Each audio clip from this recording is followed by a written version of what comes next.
오늘 나눌 말씀은 마태복음 9장 14절부터 17절의 말씀입니다. 마태복음 9장 14절부터 17절까지 우리 함께 합독하겠습니다. 그때 요한의 제자들이 예수께 나와 이르되 우리와 바리새인들은 금식하는데 어찌하여 당신의 제자들은 금식하지 아니하나이까? 예수께서 그들에게 이르시되 혼인집 손님들이 신랑과 함께 있을 동안에 슬퍼할 수 있느냐? 그러나 신랑을 빼앗길 날이 이르리니 그때에는 금식할 것이니라. 생배 조각을 낡은 옷에 붙이는 자가 없나니 이는 기운 것이 그 옷을 당기어 헤어짐이 더하게 됨이요 새 포도주를 낡은 가죽 부대에 넣지 아니하나니 그렇게 하면 부대가 터져 포도주도 쏟아지고 부대도 버리게 됨이라. 새 포도주는 새 부대에 넣어야 둘이 다 보존되느니라. 아멘. 오늘 우리가 읽은 본문은 흔히 금식 논쟁이라고 부르는 본문입니다. 마태복음 9장에서만 우리는 벌써 세 번째 사람들이 예수님과 제자들을 비방하는 것을 보게 되는데요. 1절부터 8절에서는 예수님께서 중풍병자를 고쳐주시는 이 사건을 통해 어떤 서기관들이 속으로 주님을 비방한 것을 보게 됩니다. 3절의 말씀입니다. 어떤 서기관들이 속으로 이르되 이 사람이 신성을 모독하도다. 자, 그리고 9절부터 13절에서는 예수님께서 세리 마태를 부르시고 제자로 부르시고 여러 세리들과 함께 식사를 나누는 그런 이야기인데요. 거기서는 바리새인들이 예수님의 제자들에게 예수님을 비방하는 모습을 보게 됩니다. 11절입니다. 바리새인들이 보고 그의 제자들에게 이르되 어찌하여 너희 선생은 세리와 죄인들과 함께 잡수시느냐. 그리고 오늘 우리가 읽은 이야기 속에서는 세례 요한의 제자들이 등장하는데요. 그들이 예수님께 나와서 예수님의 제자들이 금식하지 않는다고 비방한 것을 보게 됩니다. 14절입니다. 그때 요한의 제자들이 예수께 나와 이르되 우리와 바리새인들은 금식하는데 어찌하여 당신의 제자들은 금식하지 아니하나이까? 마태복음 9장에서만 벌써 세 번째, 그것도 많은 부류의 사람들이 예수님과 예수님의 제자들을 이렇게 비방하고 있습니다. 근데 놀랍게도요, 하나님께서는 이런 악한 것 속에서도 선을 이끌어내셔서 그들의 비방을 통해서 그리스도의 가장 유명한 강론이 나오게 하셨습니다. 우리가 잘 아는 그리스도의 귀한 말씀들, 인자는 세상에서 죄를 사하는 권능이 있노라. 나는 의인을 부르러 온 것이 아니요 죄인을 부르러 왔노라. 새 포도주는 새 부대에 넣어야 하느니라. 같은 말씀들은 서기관들의 정죄와 바리새인들의 공격과 세례 요한의 제자들의 불평 때문에 그리스도의 입술에서 모두 나온 그런 말씀들이었다는 사실입니다. 비방, 비판, 공격을 통해 그리스도의 큰 가르침이 나오게 하시고 큰 깨달음을 주시는 하나님을 우리는 보게 됩니다. 악을 선으로 바꾸시는 주님을 우리는 바라보게 됩니다. 지금 비방당하고 비판당하고 공격당할 때 기분 좋은 사람 한 사람도 없습니다. 예수님의 제자들도 당시에는 그랬을 것이고 예수님도 그랬을 것입니다. 그러나 그 기분 좋지 않은 사건들 가운데서도 하나님은 하나님의 말씀을 이렇게 주셨다는 사실을 우리가 기억해야 됩니다. 어려움 당할 때, 공격당할 때, 서기관들과 바리새인들과 요한의 제자들 정말 너무 힘들 때 그들을 보지 마시고 그리스도의 입술을 통해 그때 흘러나오는 하나님의 말씀이 우리가 귀를 기울인다면 어떤 큰 깨달음을 주시는지를 알게 될 것입니다. 오늘도 여러분과 저의 영적인 귀를 성령께서 먼저 은혜로 열어주셔서 우리의 영혼에 하나님의 말씀이 들리게 하시고 그 말씀을 듣고 위로받고 힘이 생겨서 우리가 하나님께 입이 열려 기도할 수 있게 되길 바랍니다. 우리를 날마다 둘러싸고 있는 서기관들과 바리새인들과 이 세례 요한의 제자들의 비방들이 있을지라도 여러분과 제가 하나님의 섭리를 의지하고 계속해서 마태복음 9장에 나오는 이 제자들처럼 우리 주님을 꿋꿋하게 이번 주도 다음 주도 올해도 내년에도 따라갈 수 있게 되기를 간절히 바라고 축복합니다. 금신 논쟁에 대해서 말씀하는 본문을 통해 주시는 첫 번째 말씀은 신앙생활은 외적인 훈련이 아니라는 사실입니다. 교회 역사 2000년 동안 항상 신앙생활을 열심히 해보려고 노력했던 사람들 중에 신앙생활을 외적인 훈련으로 변질시킨 그런 사람들이 많이 있었습니다. 신앙생활을 열심히 해보려고 하는 그 열정은 좋은 건데요, 방법이 잘못되고 아니면 진리에 무지해서 주님을 향한 열심을 이렇게 외적인 훈련으로 잘못 분출하지 않도록 우리는 항상 조심을 기울여야 됩니다. 본문에 등장하는 세례 요한의 제자들이 바로 그런 부류의 사람들 중 하나였습니다. 그들은 어떤 이유에선지 그때까지도 세례 요한이 지목했던 그리스도를 따르지 않고 세례 요한을 따르고 있었습니다. 이것은 분명히 변명할 여지가 없는 그들의 잘못이었습니다. 왜냐하면 세례 요한의 소명은 그리스도가 누구인지를 지목해 주는 것이었고, 세례 요한의 메시지는 항상 자기를 부인하고 그리스도를 드러내는 그런 메시지였기 때문입니다. 그러니까 세례 요한의 가르침을 만약에 제대로 받은 진정한 세례 요한의 제자일수록 세례 요한을 떠나서 그리스도를 따르는 그리스도의 제자가 될 수밖에 없었다는 것이죠. 실제로 예수님의 제자들 중에는 이렇게 원래 세례 요한의 제자였는데 세례 요한의 진정한 제자였기 때문에 그분의 말씀을 잘 알아듣고 그분을 따르기를 멈추고 예수님의 제자가 된 제자들이 있었습니다. 요한복음 1장 35절부터 37절입니다. 또 이틀날 요한이 자기 제자 중 두 사람과 함께 섰다가 예수께서 거내심을 보고 말하되 보라 하나님의 어린 양이로다. 두 제자가, 아직은 요한의 제자죠, 두 제자가 그의 말을 듣고 세례 요한의 말을 듣고 어떻게 했습니까? 예수를 따르고는 했습니다. 세례 요한의 말을 제대로 듣는 진정한 제자였다면 이제는 세례 요한을 떠나서 예수의 제자가 되었어야 합니다. 그런데 아직도 예수의 제자가 되지 않고 세례 요한의 제자로 본문에 등장하고 있는 이 사람들은 세례 요한의 메시지를 듣고 그를 따르는 제자들이 아니라 세례 요한의 그 어떤 무언가에 끌려서, 그러니까 세례 요한의 메시지가 아니라 세례 요한의 어떤 무언가에 끌려서 그를 따르고 있었던 그런 무언가 잘못된 사람들이었다는 거죠.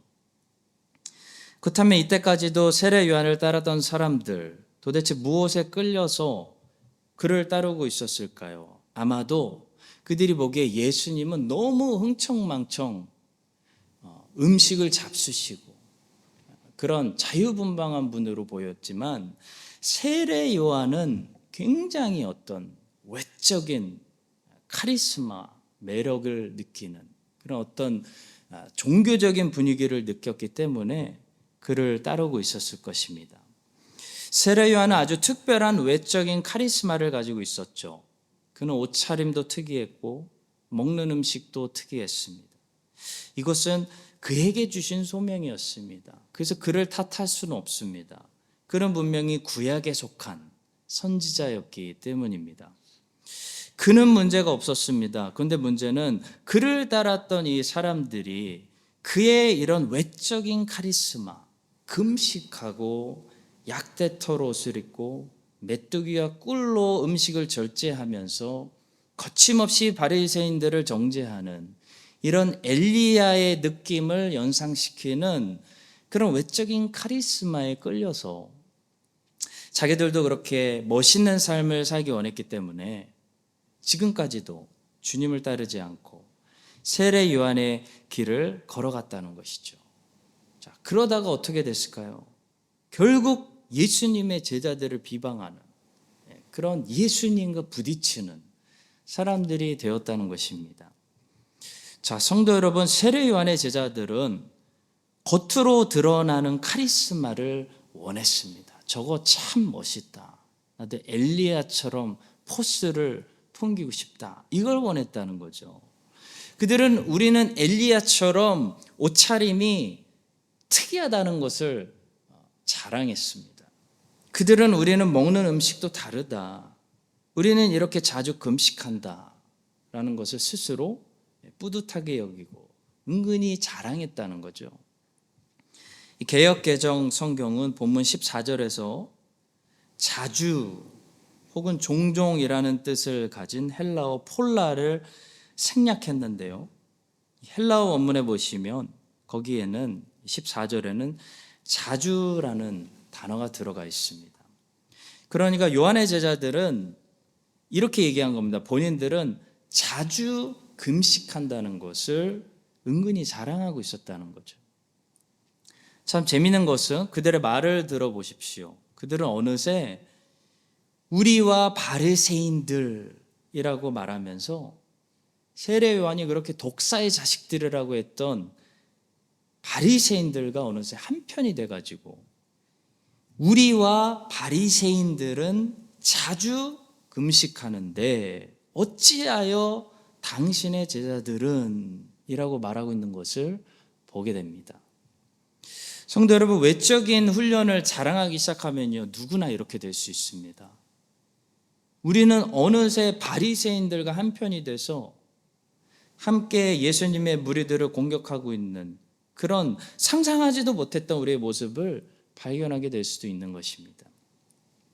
신앙생활이라는 것은 얼마나 금식하고 몇 시간 기도하고 하루에 성경을 몇 장 읽고 옷을 어떻게 입고 다니고 표정을 어떻게 짓고 어디에 앉고 하는 그런 외적인 것이 신앙생활이 아닙니다. 거기에는 평안이 없습니다. 부담이 있습니다. 루터는 복음을 깨닫기 전에 아우구스티누스 수도원에 들어가서 하루에 몇 시간씩 땅바닥에 얼굴을 대고 엎드려서 기도하고 자기가 생각할 수 있는 어렸을 때부터 지은 모든 죄를 다 고백하고 회개했지만 평안을 전혀 누리지 못했습니다. 루터의 영혼은 늘 불안하고 늘 떨고 있었습니다. 루터의 영혼이 평안을 찾고 안식을 누리게 된 것은 그의 외적인 훈련이 완수되었기 때문이 아니고 그가 말씀에서 복음의 빛을 받기 때문입니다. 신앙생활은 외적인 훈련과 단련이 아닙니다. 신앙생활은 성령께서 그리스도의 말씀을 가지고 우리의 내면에 내적인 빛을 주실 때 우리의 영혼이 어둠에서 비로소 깨어나서 진리를 보게 되고 깨닫게 되고 성령이 공급해 주시는 하나님의 은혜를 받아서 우리의 의지가 아니라 그 은혜의 힘으로 그리스도의 말씀에 순종해 가면서 점점 더 열매 맺는 것, 그것이 신앙생활입니다. 그러니까 신자가 신앙생활을 한다는 것은 신자의 노력으로 하는 것이 아니라 성령의 역사로, 그리스도의 말씀으로, 하나님의 은혜로, 이 세 가지가 중요합니다. 성령의 역사, 그리스도의 말씀으로, 하나님의 은혜로 신자가 하나님의 뜻을 향해 마침내 걸어가게 되는 것을, 이것이 가능하게 되는 것을 신앙생활이라고 부르는 것입니다. 외모로 판단하는 잘못된 신앙생활은 반드시 교만과 자랑의 벽에 부딪히게 됩니다. 외적인 훈련을 강조하는 사람 한번 만나보세요. 교만하고 늘 자랑합니다. 왜냐하면 외적인 행위 자체가 뭐죠? 사람에게 인정받고 싶은 거죠. 사람에게 보이려고 외적인 행위 하는 거 아닌가요? 예수님께서는 기도도 사람들이 보지 못하도록 은밀히 골방에서 하라고 하셨고, 금식도 사람들이 금식하는지 눈치채지 못하도록 은밀히 하라고 하셨습니다. 그리고 그 옛날 구약에서 사무엘 선지자에게 하나님께서는 외모가 아니라 중심을 보신다라고 말씀하셨습니다. 신앙생활은 사람들이 보지 못하는, 그러나 하나님이 보고 계시는 우리의 내면의 이 모습을 아름답게 날마다 가꾸어 가는 것이 신앙생활입니다. 하나님은 우리가 얼굴이 잘생기고 예쁘다고 감동받지 않으십니다. 하나님은 우리의 내적인 영혼이 잘생기고 예쁠 때 감동받습니다. 외모는 한번 태어나면 잘생기고 싶어도 예쁘고 싶어도 내가 쉽게 바꿀 수가 없습니다. 그냥 그 얼굴 가지고 살아야 됩니다. 근데 내면의 영혼의 모습은요, 이 굿뉴스인데요, 우리가 얼마든지 아름답게 잘생기게 예쁘게 만들어 나갈 수 있다는 거죠. 변한다는 거죠. 신앙생활을 잘하는 것이 우리 내면의 얼굴을 가장 예쁜 얼굴로 만들어 나가는 것입니다. 이 사실을 기억하고 여러분과 제 겉사람은 날마다 쇠하여져도 우리의 속사람은 날마다 그 얼굴이 펴지고 예뻐지고 아름다워져서 나중에 죄를 한 번도 짓지 않은, 그래서 죽지 않는 영생하는 부활의 몸을 우리에게 주실 때, 그 몸을 우리가 받기에, 그 몸을 입기에 조금도 어색하거나 어울리지 않거나 부끄럽지 않고 정말 잘 어울리는 그런 영혼을, 잘생긴 영혼, 아름다운 영혼을 우리가 이 땅에서 잘 가꾸고 또 성령께서 만들어 주실 때 주님의 말씀에 잘 순종할 수 있는 여러분과 제가 될 수 있기를 주님의 이름으로 축복합니다. 자, 두 번째로 본문에서 배우게 되는 사실은 그리스도와 그리스도의 제자는 하나라는 사실입니다. 마태복음 9장 11절에 보시면 바리새인들이 예수님을 비방할 때 예수님의 제자들에게 가서 예수님을 비방하고 있는 것을 먼저 보게 됩니다. 11절입니다. 바리새인들이 보고 그의 제자들에게 이르되 어찌하여 너희 선생은 세리와 죄인들과 함께 잡수시느냐.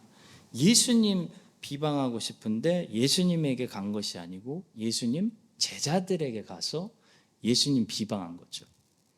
자, 그런데 오늘 본문을 보면요, 반대로 요한의 제자들이 예수님의 제자들을 비방하고 싶은데 예수님의 제자들에게 가서 한 것이 아니고 예수님께 와서 비방하고 있는 것을 보게 됩니다. 14절입니다. 그때 요한의 제자들이 예수께 나와 이르되 우리와 바리새인들은 금식하는데 어찌하여 당신의 제자들은 금식하지 아니하나이까. 자, 성도 여러분, 이 사실을 통해 우리는 주님과 우리는 하나라는 사실을 다시 한번 깨닫게 됩니다. 이 사실은 우리에게 중요한 메시지를 줍니다.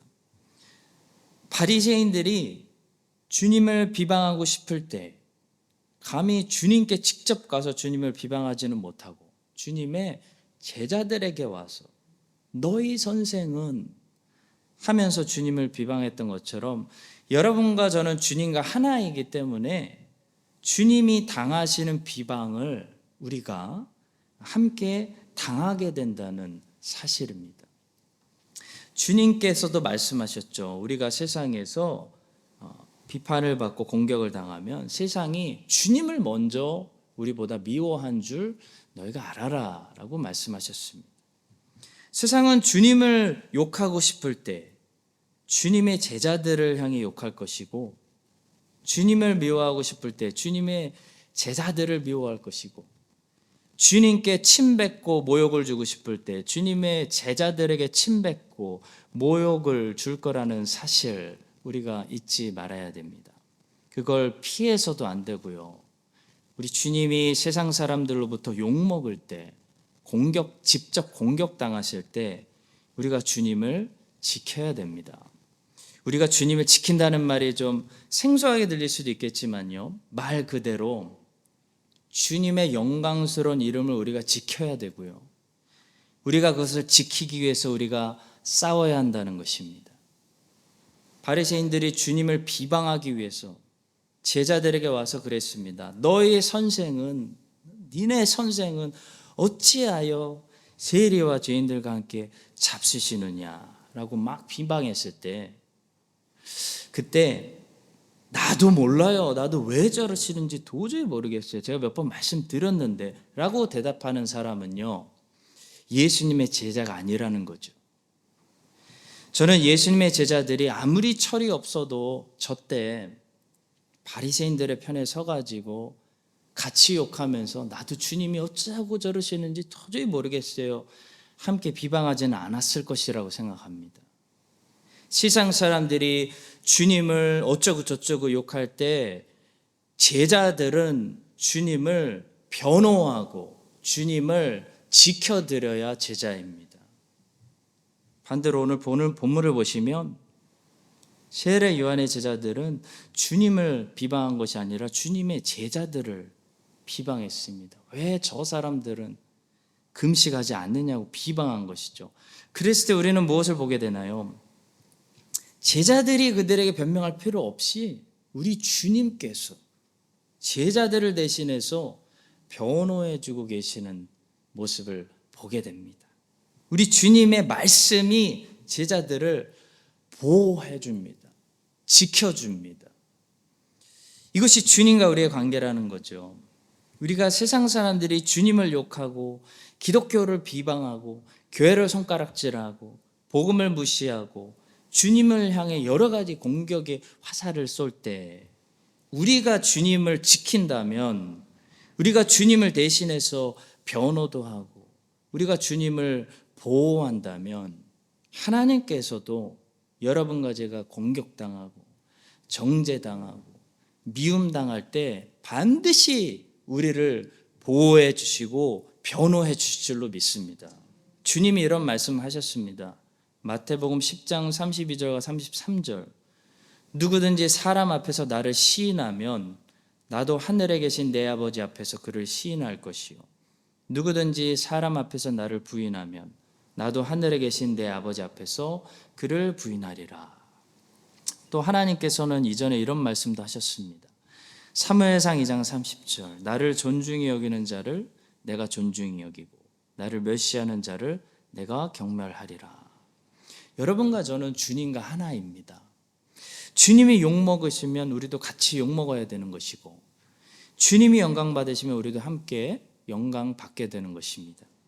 그래서 사도들은 그것을 알았기 때문에, 그 사실을 믿었기 때문에 먼저 주님과 함께 고난받는 것을 부끄러워하지 않고 오히려 하나님께 감사히 여겼습니다. 사도행전 5장 41절입니다. 사도들은 그 이름을 위하여 능욕받는 일에 합당한 자로 여기심을 기뻐하면서 공회 앞을 떠나니라. 그리고 사도 바울은 이런 말씀을 기록했습니다. 자녀이면 또한 상속자 곧 하나님의 상속자요 그리스도와 함께한 상속자니 우리가 그와 함께 영광을 받기 위하여 고난도 함께 받아야 할 것이니라. 성도 여러분, 지금 그리스도가 막 공격당할 때 나 혼자 살겠다고, 나 피해받지 않겠다고, 나에게 화살이 오는 것이 두려워서 피하면요, 그리스도의 영광에 함께 동참하지 못하게 됩니다. 그리스도 때문에 당하는 고난을 부끄러워하지 마십시오. 사도들처럼 오히려 즐거이 여기십시오. 그리스도와 함께 이 땅에서 매맞읍시다.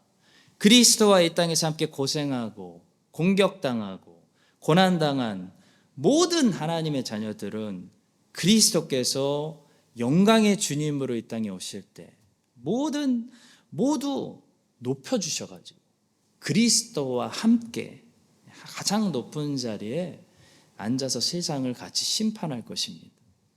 여러분과 제가 이 땅에서 그리스도를 변호하고 그리스도를 위해 싸우고 그리스도를 지키는 사람들이 될 수 있기를, 그런 자들을 위해서 변호해 주시고 그런 자들을 지켜주시는 예수 그리스도의 이름으로 축원합니다.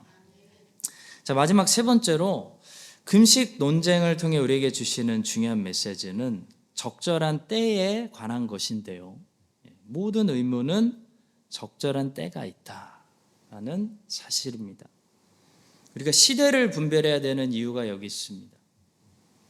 시대를 어떻게 나누느냐에 따라서 크게 나눌 수도 있고 더 세밀하게 세분화시켜서 나눌 수도 있겠습니다. 그런데 가장 크게 시대를 나눠보면요, 구약과 신약이 있죠.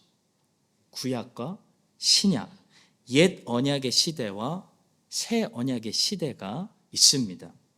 근데 본문에 나오는 이 세례 요한의 제자들의 문제는 시대를 분별하지 못했다는 거죠. 시대를 분별하지 않고 열심만 가지고 살았습니다. 열심은 칭찬받을 것이지만 분별과 함께 가야 됩니다. 세례 요한은 신약 성경에 등장하지만 구약에 속한 선지자입니다. 세례 요한이 구약의 마지막 선지자입니다. 모든 선지자들은 그리스도가 올 것이다 예언을 했고, 그 마지막 선지자, 예수님과 약 6개월 떨어져 있던 선지자는 그리스도가 여기 계시다라고 말했습니다. 예수님부터는 이제 새 시대, 새 언약의 시대, 신약이 활짝 열린 거죠. 근데 요한의 제자들은 그 때를 분별하지 못하고 구약 시대를 여전히 살려고 고집했습니다. 그것이 그들의 문제였습니다. 전도서 3장 1절은 이렇게 말씀합니다. 범사에 기한이 있고 천하만사가 다 때가 있나니. 세례 요한의 제자들의 문제는 열심과 동기가 문제가 아니라 분별이 문제였습니다.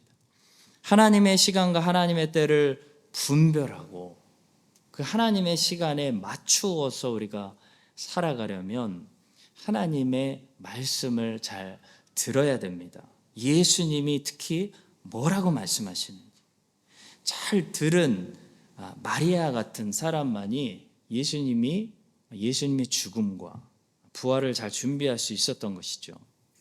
본문 17절은 이렇게 말씀합니다. 새 포도주를 낡은 가죽 부대에 넣지 아니하나니 그렇게 하면 부대가 터져 포도주도 쏟아지고 부대도 버리게 됨이라. 새 포도주는 새 부대에 넣어야 둘이 다 보존되느니라. 자, 여기서 새 포도주는 넓은 차원으로 보면 새로운 성령의 시대를 가리킨다고 할 수 있고, 새 부대는 그 성령을 받아야 되는 새로운 시대의 교회, 새로운 하나님 백성들의 모임을 가리킨다고 볼 수 있습니다. 성령의 새로운 역사, 새로운 사역을 우리가 기대하려면 교회가 그것에 맞는 새 부대를 항상 준비해야 됩니다. 새 부대가 준비되지 않으면 성령의 새로운 역사가 일어나지 않습니다. 여전히 옛 부대를 하나님께 들이대면서 성령을 부어주세요 라고 기도하는 교회는 하나님께서 성령을 부어주시려고 해도 받을 수가 없기 때문에 부어주시지 않는다는 거죠. 왜냐하면 성령의 새로운 역사는 새 부대만이 담아낼 수 있기 때문입니다. 매우 중요한 사실입니다. 새롭게 준비된 교회가 새로운 성령의 일들을 감당할 수가 있습니다. 예루살렘 교회는 너무나 구약 시대의 흔적을 많이 가지고 있는, 놓지 못하는 유대인들의 전통과 유대인들의 신념이 깊이 묻어 있는 그런 교회였습니다. 그래서 성령께서 바울을 통해 온 세계 이방 전도를 시작하는 그 새로운 일의 중심에서 별로 쓰임받지 못했다는 거죠. 반면에 안디옥 교회는 뭐였죠? 새 부대였습니다. 안디옥 교회는 새 부대였습니다. 안디옥 교회는 과감하게 유대인들이 오래 가지고 있었던 전통과 신념을 버린 교회였습니다. 작별했습니다. 그래서 성령께서 이 안디옥 교회에 강하게 역사하셔서 흔들어 쓰셔서 바울과 바나바를 시작으로 온 이방인 선교, 세계 선교를 일으키셨던 거죠. 사랑하는 성도 여러분, 세상은 이미 하나가 되고 우리가 살고 있는 사회는 이미 너무나 다민족 사회가 되었습니다. 이제 아무도 민족, 지역, 출신 이런 거 따지지 않습니다. 우리 자녀들이 학교 가면 너 어느 민족이야? 너 어느 지역이야? 이런 얘기 안 한다는, 그런 걸로 자기 정체성 찾는 시대는 끝났다는 거죠. 인터넷으로 온 세계가 하나가 됐기 때문입니다. 그런데 교회는 어떻죠? 교회는 아직도 한인 교회, 중국인 교회, 키위 교회, 사모안 교회, 민족 중심으로 모이고 있어요. 민족 중심으로 교회가 아직 모이고 있다면 우리는 아직도 이 땅을 향해 주님께서 부어주시려는 새 포도주를 담을 준비가 안 된 것입니다. 하나님의 역사에는 시간표라는 것이 있습니다. 하나님의 시간표와 함께 가지 않는 교회는 쇠퇴하게 됩니다. 쓰임받을 수 없기 때문입니다. 저는 하나님께서 이 교회를, 우리 교회를 앞으로 안디옥 교회처럼 흔들어 쓰시기 위해서 지금 우리를 열심히 새 부대로 준비하고 계시는 중이라고 믿습니다. 여러분과 제가 하나님의 시간표에 맞춰서 시대를 분별하고 새 부대가 되어 이 마지막 시대에 주님께서 새 포도주를, 성령의 새로운 역사를 우리 가운데 기름 부어 주실 때 우리 교회가 그 일을 잘 감당할 수 있는 그런 안디옥 교회 같은 교회로 새롭게 변화될 수 있기를 주님의 이름으로 간절히 축원합니다.